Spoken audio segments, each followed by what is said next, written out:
dama bëgg boo delloo nga wax ak policiers yi ne leen lii mooy assemblée nationale. ñi ñu gis UCAD ñenn ñi ce sont des nervis ñenn ñi ce sont pas des policiers ce sont des bandits. si laa sëgg di jooy yu metti mu pare na ma lan la honorable ma ne ko lii laa doon bañ parce que bu ñu sañoon suñu doom dootuñu dee ndax lii ndax bourse xale yi seen bourse la ñuy laaj parce que nag DG yaa ngi fi am ay millions. jaajëfal naa leen mbokku internet yi. gars yi ministre de l'intérieur Maître Bamba Cissé dafa indi loi ci ensemble pour député yi voté ko loi bi mooy l'encadrement des activités et des sécurités privées au Sénégal,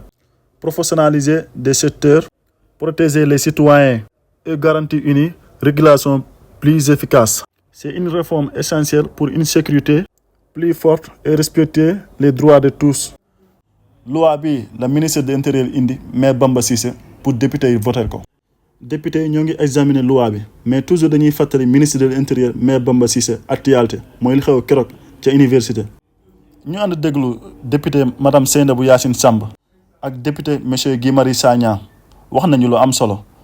nañ ànd déglu ko fin bi naa si def benn jàngat let's go. Privé au Sénégal, il vise à professionnaliser le secteur, protéger les citoyens et garantir une régulation plus efficace. C'est une réforme essentielle pour une sécurité plus forte et respectueuse des droits de tous. Donc defe naa ne ñun fii du am problème pour ñu voter ko ndax defe naa ne ñun loolu dañ ko soxla waaye monsieur le ministre defe naa ne tey boo ñëwee di nga gis inscription yi nga xam ne am na parce que yàlla def na comme ni ñu koy waxee nga nekk ministre de l'intérieur waaye aussi may dalal sa xel di la wax rek ne nekkoon Antoine Diome nekkoon ñu mel ne ñoom ndax nag defe naa ne dina am ñu yéeg peut-être di la fa taxé parce que nag eggaguñu ci 80 et quelque te yàlla buñ ci egg waaye Olof Njaay nag dafay wax ne bokkuma ci moo gën du man dong te yàlla def na li ñu doon bañ muy benn bakkan daanu na ci nguur gi ñuy ñaan yàlla na fi yam monsieur le ministre ci conférence de presse bi dama la dégg ngeen ne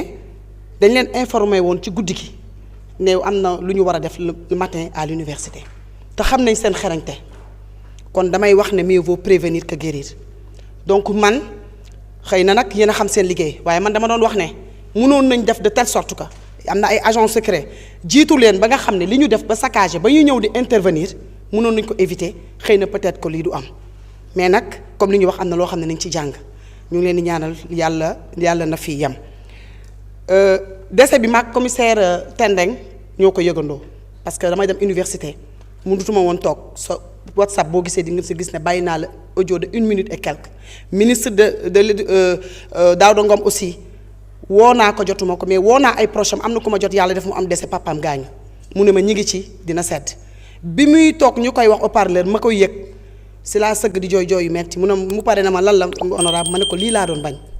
parce que bu ñu sañoon suñu doom dootuñu dee ndax lii ndax bourse mais li ma gën a frappé ci li mu wax mooy la vie est sacrée et j'étais là-bas depuis ce matin parce que moom bi mu dama ñëw ñu ne ma dem na ma jëlaat sama oto dem topp ko commissaire central pour war la te nag xam naa ni ma ko defee noonu la ko yeneen député defee parce que loolu lañ doon bañ xëy na nag ñun mënuñu fexe ba yem ak ñi nga xam ne ñoom ñoo fi nekkoon ba pare nag conférence de presse su démb procureur Ndoye démb mu am lu mu wax ci wax ji mu soulagé ma muy Bassirou Faye mi nga xam ne moom la ñu faatoon moment bi ñu koy faat moom moo nekkoon procureur à Saint-Louis démb daf ma soulagé le fait que mu ne dossier bi d'ici juin dinañ ko classé parce que mi ngi doon yor enquête bi te da koo tegoon ci ay loxo kon moom am nañ confiance ci moom gëm nañ ne tey lii ak lu ci am ak ku mu mënti takk muy force de l'ordre mu ak ku mu mënti doon képp koo xam ne dugal nga ci sa loxo dinañ la jàpp te loolu la ñuy xaar nag ñii nga xam ne dañ daan pare bu ñu defee conférence def seeni vidéo monté daal di jël yépp sotti ko xale yi daal di xale yi terroriste lañ ba seen présidente de groupe parlementaire dem à l'étranger naan ñun ay terroriste lañ ñoom capable noonu nañ ñu ne waaye ñun li ñu neex mooy ni ñu mettee la leen mettee waaye nag dañ leen di ñaan na fi yam ndax metti na lool ci xol xale bu jàng nga accompagner sa doom ba mu dem université en tant que médecin xam nañ ni mu mel ngay def S ba ñëw bokk ci les meilleurs nga ñëw sa yaay amul mu yaakaar ci moom ñu ñëw ne la dee na neexul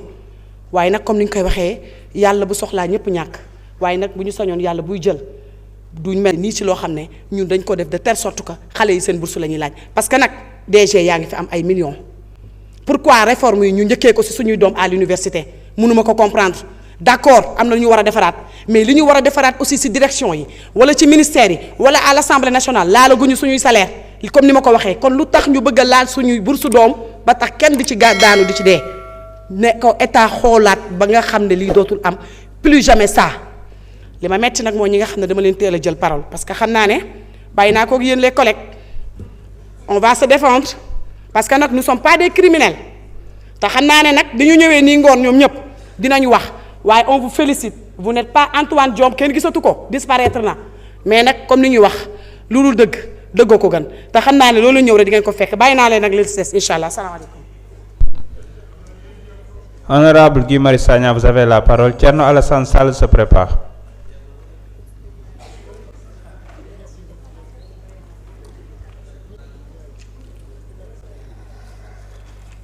Ministre Maître Bamba Cissé maa ngi lay nuyu. Monsieur le ministre 49e promotion de police plus de 20 mois sans salaire xam naa ne def nga ci ay jéego waaye monsieur le ministre man ñun député waa 49e promotion ak seetaan il faut que ñu interpeller la fan la dossier bi toll il faut que ñu commencer fayeeku dans les meilleurs délais monsieur le ministre dama bëgg boo delloo nga wax ak policiers yi ne leen lii mooy assemblée nationale du ñu nangu fii kuy salfaañe sañ-sañu policier bu jigéen ndax dafa ëmb du ñu nangu fii kuy salfaañe sañ-sañu policier bu toog plus de 20 mois sans salaire waaye ay policier bu defee yëfu Samba Boy dina ko dégg fii ñi ñu gis UCAD ñenn ñi ce sont des nervis ñenn ñi ce sont pas des policiers ce sont des bandits taxawaayu bandit la ñu am kuy këdd moto kon boo gisee étudiant xanaa da nga koy lekk nous dénonçons cela il faut que ñu xam ko on va défendre les intérêts des policiers tous les jours bu fekkee ils sont piétinés waaye on ne peut pas accepter que dans nos polices il y ait des bandits des nervis des voyous qui font tout sauf du maintien de l'ordre c'était de la cruauté c'était de la haine ce déluge de violence était inacceptable et l'Assemblée nationale la représentation nationale ne peut pas l'accepter plus jamais ça xam nañ ne da nga leen koy wax waaye dañoo bëgg boo demee sa liggéey gën a yomb ñu dégg ñu fii ñuy wax nga nekk à l'aise ne leen man de bëgguma am jafe-jafe ak waa Assemblée nationale nous ne sommes pas contents monsieur le ministre il faut que ñu tirer les leçons nous avons perdu l'étudiant Abdoulaye Ba yàlla na ko yàlla yërëm xaree ko aljana saraxam yàgg ci loxo ay mbokkam il faut qu'on tire les leçons dama foog ne on a peut-être un peu négligé ou oublié institution police bi ñu yore coloniale néocoloniale structurellement violente dans l'impunité Elimane Touré dugg vivant commissariat port il est sorti mort Seck Ndiaye mais commerçant ñu fekk ko këram dóor ko ba mu dee lëmas ko ci matelas et cetera la liste elle est longue Abdoulaye Timéra autopolice mbëkk ko les vidéos sont là avec plaque d'immatriculation rien mu dee la liste elle est longue waxuma nag les 80 martyrs ak yooyu on a installé un climat d'impunité au niveau des FDS ce qui fait que ñenn ñi pas ñëpp ñenn ñi ils pensent que ils ont un permis d'insulter de bastonner de frapper d'assassiner suñuy mbokk sénégalais yàkkamti wuñu sax dem maanaam commissariat bonjour loo fii def salaamaaleykum loo fii def monsieur le ministre il faut décoloniser les FDS il faut décoloniser la formation de nos policiers monsieur le ministre nous aimons notre police mais pas pour des actes de voyous pas pour des actes de bandits donc loolu yëpp il faut que ñu changer ko gouvernement bi lañ ci yaakaar il faut que ñu dem ci formation bi parce qu'il y a des choses qui font que ils sont comme ça structurellement je vous remercie. Merci beaucoup. gars yi ñoo déggandoo kaddu député yooyu la mais wax nañu am solo surtout si deewu étudiant boobu di Abdoulaye Ba vraiment député yëpp naqaru nañ ko parce que bëgguñu li xew si régime bi passé xewaat si régime bii loolu moom ñun ñëpp ko bëggul parce que réew bi nu muy doxee nii suñu njiiti réew mi nu ñuy doxee nii bëgg a def ay réformes mais ñu bëgg koo commencé si étudiants yi booy commencé kay da nga koy commencé ci kaw mais étudiants yoo xam ne si bourse boobu si lañuy yaakaar si la ñuy jënd seen ay kay si la ñuy def seen ay recherche loo xam ne bëriwul mais déjà yaa ngi fii ministre yaa ngi fii ñi di fayee ko ay millions weer bu nekk mais étudiant boo xam ne motul 100 000 li muy fayee ko mais ñu bëgg a coppati foofu loo xam ne loolu mooy jàppale étudiants yi seen étude bi. mais comme procureur nu ma ko waxee démba si décès Abdoulaye Ba bi mais nee nañ buntu secours bi dafa tëj woon léegi moo waral ñu jaar si palanteer yi bëgg a am ñi bëgg a yës si kaw am ñu wax ci suuf mais buntu secours boobu lu ko tëj war nañ ci càmbar. mais gars yi lu ma dégg tamit député yi di ko wax mooy étudiants yi mooy seen njiit ñi mooy seen délégué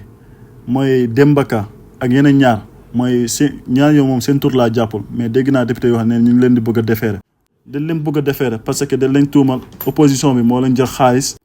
pour ñu dajale étudiants yi.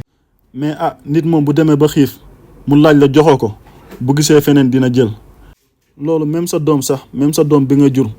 bu demee ba xiif mu laaj la joxoo ko su gisee feneen jël mais ça ce n'est pas le cas sax parce que ñi seen rayet leen doon xeex seen bourse loo xam ne moo leen di mën a jàppale moo leen di mën a taxaw pour ñu def seeni ay études bon si ay conditions yu xaw a normal mais même loolu sax ñu ngi koy bëgg a dagg xanaa kay bu ñuy commencé réformer kay dañ koy commencé ci kaw si ñoom DG ñoom député yi foofu même ba si député yi sax loolu la ñuy wax si ñu commencé réformer kay nañ ko commencé si administration bi mais ñu bëgg a commencé si étudiants yi ñoo xam ne ñoom li ñuy am as tuut moo leen di mën a jàppale ñoom ñu ngi wax dëkk bi xaalis amul ak det kase mais ñoom oto yi climatisé salaire yu baax kër yu rafet waxuñu si loolu mais ñoom ñu bëgg a ñëw wàcc si étudiants yi te du projet bi la premier ministre jaayoon étudiants yi ak sénégalais yi te étudiants yi bokk nañu si ñi porter projet bi xeex projet bi ba yàlla def ñi ñu toog tey si nguur gi donc war nañ fàttaliku ci loolu mais gars bu leen amee loolu si yokk bind leen ko si commentaire yi ñu yokkante xalaat abonné leen ba beneen vidéo ak beneen jàngat incha allah one love